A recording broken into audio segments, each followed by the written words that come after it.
RSS এর পয়সায় resource দিয়ে তৈরি হওয়া কিছু সোশ্যাল মিডিয়া হ্যান্ডেল, তৃণমূলের সোশ্যাল মিডিয়া হ্যান্ডেল, তারা নানা রকমের অসভ্যতা গত দুদিন ধরে চালিয়ে যাচ্ছে, নানা কুপ্রচার, কুণাট্য রঙ্গ দেখিয়ে যাচ্ছে গত দুদিন ধরে।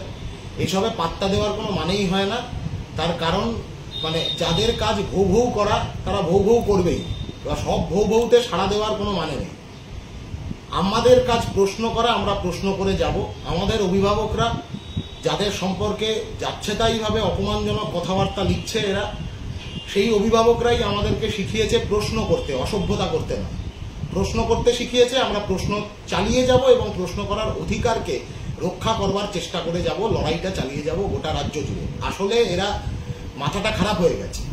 এরা বুঝতে পারেনি, এরা ভাবতে পারেনি যে শুধু কলকাতা, পশ্চিমবাংলা, গোটা ভারতবর্ষই নয়, লন্ডনের বুকেও এসএফআই এই ধরনের একটা প্রশ্ন তুলে ধরবে, এটা এরা ভাবতে পারেনি বলে এখন তল পাচ্ছে না। সেই কারণে এই ধরনের জঘন্যতম অসভ্যতা, এই অসভ্যতা এরা চালিয়ে যাচ্ছে।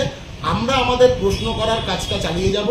আজকে উৎসবের দিন, তাই বেশি প্রশ্ন করে ওনাকে ভারাক্রান্ত করব না। শুধু একটি প্রশ্ন ওনার সামনে রাখবো যে প্রতি বছরের মতন এবছরও উনি রিজওয়ানুর রহমানের বাড়িতে গিয়েছিলেন।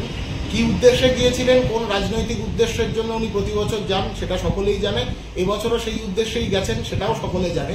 শুধু প্রশ্নটা হলো আনিস খানের বাড়িতে আপনি গেলেন না কেন? প্রশ্নটা হলো সাইফুদ্দিন মোল্লার বাড়িতে আপনি গেলেন না কেন? প্রশ্নটা হলো ক্যানিংয়ে যে ছাত্রী আত্মহত্যা করতে বাধ্য হয়েছিল পড়াশোনা করতে না পেরে, ড্রপ আউট হয়ে গিয়ে, নবম শ্রেণীর ছাত্রী, ওর বাড়িতে আপনি গেলেন না কেন? কেন মইদুল মিদ্দার বাড়িতে আপনি গেলেন না? এই আজকের মতন এই একটি প্রশ্ন রাখলাম। এই প্রশ্নের জবাব দেবেন, নাকি আবার পালিয়ে যাবেন, নাকি আবার রেগে যাবেন, নাকি আবার ওই মমির ছবি হাতে নিয়ে লাফালাফি করবেন, লম্ফজম্প করবেন, সেটা ওনার ব্যাপার।